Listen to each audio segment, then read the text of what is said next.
ماہ شعبان المعظم کے حوالے سے کچھ دو تین باتیں جو مشہور ہیں اس کا بھی تذکرہ ہوا۔ 15 شعبان کی رات آگے آئے گی، اس کے کچھ فضائل بعض احادیث میں آتے ہیں، تو اس کا تذکرہ انشاءاللہ اس سے پہلے آ جائے گا۔ شعبان المعظم کے مہینے میں حضرات حسنین دونوں یا ایک قول کے مطابق حضرت حسین رضی اللہ عنہ کی پیدائش کا تذکرہ بھی ہوا، کیونکہ سیدہ شباب اہل الجنہ رسول اللہ صلی اللہ علیہ وسلم نے اپنے ان نواسوں کو جنت کے نوجوانوں کا سردار ذکر فرمایا ہے۔ آپ علیہ الصلوۃ والسلام کی ظاہر ہے جب اولاد تھی تو اولاد میں اپنے والدین کا، اپنے بڑوں کا اثر ضرور آتا ہے۔ وہ خصلتیں، وہ عادتیں، وہ طور طریقے و اطوار جو بڑے کرتے ہیں تو ان کی اولادوں میں یقیناً منتقل ہوتے ہیں۔ یہی وجہ ہے کہ حضرات حسنین رضی اللہ تعالی عنہما کو ان باتوں کی وجہ سے، ان خصوصیات کی وجہ سے جو بہترین تربیت کا نتیجہ تھا، اللہ نے ایسے مقام پر پہنچایا کہ رسول اللہ صلی اللہ علیہ وسلم نے ان کے لیے جنت کے نوجوانوں کے سردار ہونے کا لقب، خوشخبری دنیا میں ہی عطا فرما دی۔ ان کی والدہ حضرت بی بی فاطمہ الزہرا رضی اللہ تعالی عنہا رسول اللہ صلی اللہ علیہ وسلم کی سب سے چھوٹی، چہیتی اور لاڈلی بیٹی تھی۔ ان کے انتقال کا جو تذکرہ آتا ہے تو وہ بھی بعض حضرات شعبان یا پھر رمضان کی ابتدا بتاتے ہیں۔ تو اس حوالے سے جب حضرات حسنین کا تذکرہ ہوتا ہے تو اس کے ساتھ ساتھ مختصراً ان کی والدہ رسول اللہ صلی اللہ علیہ وسلم کی صاحبزادی کا تذکرہ ہو تو یہ بہت ہی بہتر بات ہوگی، اور یہ ہونا چاہیے۔ بار بار اس کا تذکرہ ہم آپ کے سامنے کرتے ہیں کہ ہم کچھ جب صحابہ کرام کے مخصوص دن آتے ہیں یا ان کے وفات کے یا پیدائش کے، تو اس کا تذکرہ اس لیے ضروری ہوتا ہے تاکہ ہمیں اور آپ کو اس بات کا احساس ہو جائے، یہ بات ہمارے یقین کے اندر اور علم کے اندر آ جائے کہ ان حضرات کو یہ مقام اور مرتبہ کیسے ملا، کیا کیا اس کے لیے انہوں نے محنتیں کی۔ پیغمبر ہوتا ہے اللہ کی طرف سے، اللہ تعالیٰ اسے وہ مقام مرتبہ دیتے ہیں، وہ کسی محنت کے نتیجے میں نہیں بنتا، بلکہ اللہ اپنے فضل سے، ذالک فضل اللہ یؤتیہ من یشاء، اللہ فرماتے ہیں میرا فضل میں جس پہ چاہوں کروں۔ اللہ یصطفی من الملائکۃ رسلا ومن الناس، فرمایا اللہ تبارک و تعالیٰ انسانوں میں سے ہو یا فرشتے میں سے اپنے قاصد کو اور اپنا پیغام آگے پہنچانے والے پیغمبر کو خود ہی منتخب فرماتا ہے۔ اس میں کسی انسان کی مرضی کا یا کسی اور مخلوق کی کسی مرضی کا کوئی عمل دخل نہیں۔ چنانچہ مشرکین اعتراض کرتے تھے کہ رسول اللہ صلی اللہ علیہ وسلم کو اللہ نے پیغمبر بنایا ہے تو ہم میں سے تو بڑے بڑے سردار موجود ہیں، وہ کیوں نہیں بنے؟ بڑے بڑے مالدار موجود ہیں، جاؤ حشمت اور جلال والے، بڑی بڑی ان کے اولادیں ہیں اور وہ ہر اعتبار سے مضبوط ہیں، یہ تو در یتیم ہیں پیغمبر صلی اللہ علیہ وسلم، ان کے بھائی نہیں ہیں، اور ان کا پورا خاندان جس طرح ہونا چاہیے، تاکہ خاندان تو تھا، لیکن اس زمانے میں یہ تھا نا کہ کوئی بڑا سردار ہو، اس کے پیچھے کوئی اچھا خاصا لاؤ لشکر ہو، اس کے اولادیں بھی ہوں، اور پھر اس کے ساتھ جو ہے وہ دنیاوی مال و دولت بھی ہو اور سرداری بھی ہو۔ تو مشرکین کا اعتراض یہ تھا کہ اللہ تعالیٰ نے نبوت دینی تھی تو ان کو دی، یہ بڑے بڑے سردار جو موجود ہیں ان کو کیوں نہیں دی؟ اس پر اللہ تبارک و تعالیٰ نے ارشاد فرمایا کہ یہ پیغمبری نبوت دینا میرا کام ہے، میں جس کو منتخب کرتا ہوں اس پہ کسی کا کوئی عمل دخل نہیں۔ اگر میں کسی ایک کو دیتا دوسرے کو تو وہ پھر بھی وہی بات ہوتی کہ اس کو کیوں نہیں دی، اس کو کیوں نہیں دی۔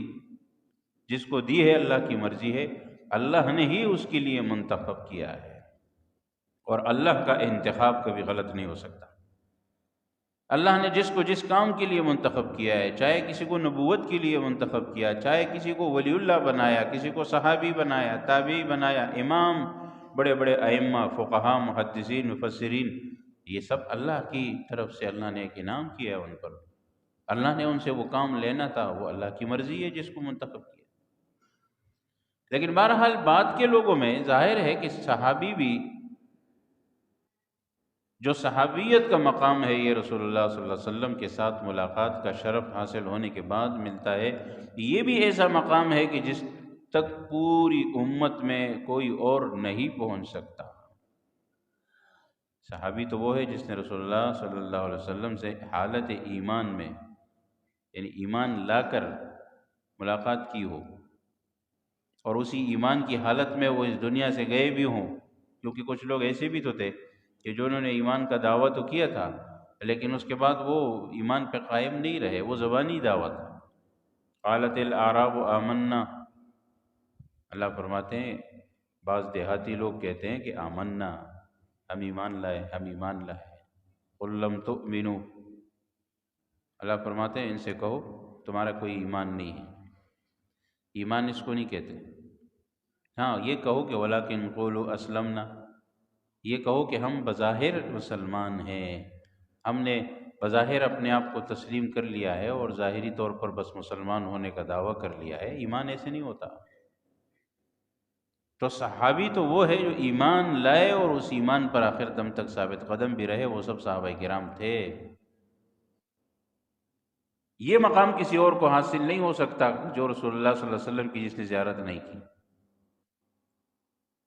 بعد کے زمانے میں جتنا بھی بڑا ولی اللہ کیوں نہ پیدا ہو جائے، جتنے بھی بڑا نیک، زاہد، متقی، پرہیزگار کیوں نہ ہو جائے، لیکن وہ صحابی کے ادنا سے ادنا صحابی کے مقام تک بھی نہیں پہنچ سکتا۔ اور پھر ساری دنیا کے نیک لوگ اور اچھے لوگ اور مسلمان جمع ہو جائیں تو وہ کسی پیغمبر تک نہیں پہنچ سکتے، اور سارے کے سارے انبیاء کرام جمع ہو جائیں وہ جناب رسول اللہ صلی اللہ علیہ وسلم کے مقام تک نہیں پہنچ سکتے۔ اللہ نے اپنے انبیاء کرام کو اپنے حساب سے مقام دیا ہے۔ تلک الرسل فضلنا بعضهم علی بعض، اللہ تعالیٰ فرماتے ہیں یہ جو میرے انبیاء کرام ہیں ان میں سے میں نے بعض کو بعض پر فضیلت دی ہے اور کچھ دوسرے سے افضل ہیں۔ لیکن علماء لکھتے ہیں کہ کسی پیغمبر کا ایسے تذکرہ کرنا کہ ان کی شان میں کمی معلوم ہو، اگر ہم دو انبیاء کرام کا تذکرہ کر رہے ہوں اور ان میں سے ایک کا مقام ذرا کم دکھایا جا رہا ہو تو یہ بھی شان کے ان کے خلاف ہے، ایسا نہیں ہونا چاہیے۔ آپ ایک انبیاء کرام میں سے کسی ایک کا مقام اور مرتبہ بیان کریں وہ تو اپنی جگہ، لیکن اگر اس کے مقابلے میں کسی اور کے مقام اور مرتبے کو کم کر کے بیان کیا جا رہا ہو تو اس طرح کا تقابل بھی ٹھیک نہیں ہے۔ بہرحال رسول اللہ صلی اللہ علیہ وسلم کی میں یہ عرض کر رہا ہوں کہ صحابہ کرام کو ایمان نصیب ہوا، انہوں نے ایمان قبول کیا، لیکن اس کے بعد بھی ان کو محنتیں کرنی پڑی۔ یہ جو مقام ان کو ملے ہیں ایسے نہیں ملے، صرف ایمان لانا کافی نہیں ہے، ورنہ مشرکین کو لا الہ الا اللہ پڑھنا کوئی مشکل کام تو نہیں تھا، لیکن مسئلہ یہ تھا کہ انہیں معلوم تھا کہ اس کا مقصد کیا ہے، اور یہ کلمہ پڑھنے کے بعد پھر ہمیں کیا کرنا پڑے گا، ہمیں اپنے معبودان باطلہ کو چھوڑنا پڑے گا۔ یہ جتنی بھی غلط رسم و رواج ہمارے ہاں قائم ہے، یہ جتنی بھی رسوم ہے اور جتنی بھی غلط باتیں ہیں وہ سب چھوڑ کر ایک اللہ وحدہ لا شریک کی عبادت بھی کرنی پڑے گی، اور ساتھ ساتھ ان کے جو پیغمبر ہیں ان کی بھی بات ماننی پڑے گی۔ یہ ان کو پتہ تھا، اس لیے تو وہ جو ایمان لائے تو وہ صحیح لائے، اور جو نہیں لائے وہ اس لیے نہیں لا رہے تھے، یہ کام ان سے ہوتے نہیں تھے کہ ہم کیسے اپنے معبودوں کو چھوڑ دیں۔ تو رسول اللہ صلی اللہ علیہ وسلم کو اللہ تبارک و تعالیٰ نے جو اولادیں دی ہیں، نرینہ اولاد تو آپ علیہ الصلوۃ والسلام کی ہوئی، لیکن وہ بڑی نہیں ہوئی بلکہ بچپن میں ہی انتقال ہو گیا۔ آپ علیہ الصلوۃ والسلام کو ابو القاسم کا لقب ملا تھا، وہ قاسم آپ علیہ السلام کے صاحبزادے تھے، ابراہیم صاحبزادے تھے۔ اس طرح کے بچوں کا تذکرہ آتا ہے، لیکن وہ بچپن میں ہی انتقال کر گئے۔ قرآن میں اللہ نے اعلان فرما دیا، ما کان محمد ابا احد من رجالکم، جناب رسول اللہ صلی اللہ علیہ وسلم تم میں سے کسی بالغ مرد کے والد نہیں ہے، جن کا کوئی بالغ بیٹا نہیں ہے۔ بہت ساری حکمتیں تھی، ختم نبوت کا معاملہ ہے، باپ کے بعد اولاد کو جانشین سمجھا جاتا ہے، اگر وہ اس منصب کے لائق ہو، اگر لائق نہیں ہے تو منصب کے لائق نہیں ہے تو وہ جانشین نہیں ہے۔ قرآن کریم میں دونوں قسم کے لوگوں کا تذکرہ ہے، فخلف من بعدہم خلف، ایک خلف ہوتے ہیں ایک خلف ہوتے ہیں، عربی میں دونوں الگ الگ ہیں۔ کہتے ہیں کہ جس شخص کا جانشین لائق نہیں ہے، قابل نہیں ہے، اس کو عربی کے اندر خلف کہا جاتا ہے، اور جس کا جانشین اس اپنے جس کی جگہ ہے اس کا قابل ہے، لائق ہے، اس کو خلف کہا جاتا ہے۔ ایک زبر کا فرق ہے۔ عربی بہت بڑی زبان ہے۔ تو قرآن کریم میں اللہ تعالیٰ نے انبیاء کرام کے بارے میں یہی تذکرہ فرمایا کہ انبیاء کرام کو اللہ تبارک و تعالیٰ نے جانشین ان کی اولادوں میں سے عطا فرمائے، لیکن جو قابل نکلے وہ قابل تھے، جو قابل نہیں تھے وہ دوسروں کے ساتھ غرق ہو گئے۔ ورنہ انبیاء کرام کی اولادوں میں حضرت نوح علیہ السلام کی اولاد کا تذکرہ آتا ہے، ناقابل۔ کنعان کا تذکرہ، سب نہیں، کنعان دوسرے صحیح بھی تو تھے، سام، حام اور یافس، تین اور بیٹے بھی ہیں، لیکن کنعان کا تذکرہ آتا ہے کہ وہ چونکہ ایمان ہی نہیں لایا، وہ اپنے والد کے نقش قدم پر نہیں چلا، جب وہ ایمان نہیں لایا تو حضرت نوح علیہ السلام ان کے لیے دعا فرما رہے، اللہ نے منع فرمایا کہ ان کے لیے دعا نہ کرو جو ایمان ہی نہیں لائے۔ چنانچہ اس نے تو یہ کہا، دعوت دی اسے کہ بیٹا مان لو، قبول کر لو، ایمان لے آؤ، اس نے کہا کہ نہیں، کچھ بھی نہیں ہوگا۔ عذاب سے ڈرایا کہ اللہ کی طرف سے عذاب آئے گا، ایسا سیلاب اور ایسا طوفان آ جائے گا کہ یہ سب کچھ ختم ہو جائے گا، یہ زمین سب ڈوب جائے گی۔ بیٹے نے کیا کہا، سآوی الی جبل، کوئی بات نہیں، میں کسی پہاڑ پر چڑھ جاؤں گا، یعصمنی من الماء، وہ پہاڑ مجھے پانی سے بچا لے گا۔ کتنا پانی آئے گا؟ 5 فٹ، 10 فٹ، 20 فٹ، کتنا پانی ہوگا؟ پہاڑ تو اونچے اونچے پہاڑ ہیں، میں پہاڑ پہ چڑھ جاؤں گا۔ لیکن اسے معلوم نہیں تھا کہ اللہ کی طرف سے جب یہ عذاب آئے گا نا تو یہ تو سب پہاڑ سب کے سب کو ختم کر دے گا، اور پہاڑ بھی اس کے اندر چھپ جائیں گے، روئے زمین پر کوئی چیز نظر نہیں آئے گی، نہ پہاڑ نظر آئے گی، نہ کوئی عمارت نظر آئے گی، نہ کوئی گھر نظر آئے گا۔ تو قابل اور ناقابل کا مسئلہ ہوتا ہے۔ والذین آمنوا واتبعتهم ذریتهم بایمان الحقنا به ذریتهم وما التناهم من عملهم من شیء۔ قرآن کریم میں پھر اللہ نے انبیاء کرام کا جیسے تذکرہ فرمایا، واتبعت ملت آبائی ابراہیم و اسحاق و یعقوب۔ قرآن کریم میں آتا ہے کہ رسول اللہ صلی اللہ علیہ وسلم فرماتے ہیں کہ اللہ نے فرمایا کہ آپ یہ کہیں کہ میں نے بھی اپنے آباء و اجداد کے دین کی پیروی کی ہے۔ حالانکہ قرآن کریم میں اللہ نے مشرکین کے بارے میں یہ فرمایا کہ یہ لوگ کہتے ہیں کہ ہم تو اپنے باپ دادا کے دین پر ہیں، ہم اس کو نہیں چھوڑ سکتے، تو اللہ نے فرمایا کہ اولو کان آباؤہم لا یعقلون شیئا ولا یہتدون، ان کے آباء و اجداد کے پاس عقل بھی نہیں ہوگی اور علم بھی نہیں ہوگا اور ہدایت بھی نہیں ہوگی، تو یہ پھر بھی ان کی بات مانیں گے۔ تو قرآن کریم سے اللہ نے یہ ثابت کر کے بتایا ہے کہ آباء و اجداد کے رستے پر چلنا اس وقت جائز ہو سکتا ہے جب آباء و اجداد کا رستہ صحیح ہو، اور اگر آباء و اجداد کا رستہ ہی غلط ہے تو اس پر چلنا کہاں سے جائز ہوگا۔ تو انبیاء کرام کی اولادیں جو ہیں ان کے رستے پر چلی، لہٰذا وہ درست ہے، وہ کہہ سکتے ہیں، اور کہا بھی رسول اللہ صلی اللہ علیہ وسلم نے کہ میں اپنے آباء و اجداد انبیاء کرام کے رستے پر ہوں۔ اور قرآن میں یہ بھی اللہ نے فرمایا، والذین آمنوا، جو میں نے آیت پڑھی آپ کے سامنے، کہ اللہ فرماتے ہیں کہ جو لوگ ایمان لائے اور ایمان لانے کے بعد ان کی اولادیں بھی ان کے رستے پر چلی، اپنے باپ دادا کے جو ایمان والے تھے وہ اولادیں بھی اسی نقش قدم پر چلی، تو اللہ فرماتے ہیں الحقنا بہم ذریتہم، قیامت کے دن ان کی اولادیں بھی جنت میں ان کے ساتھ ہوں گی، کیونکہ یہ اپنے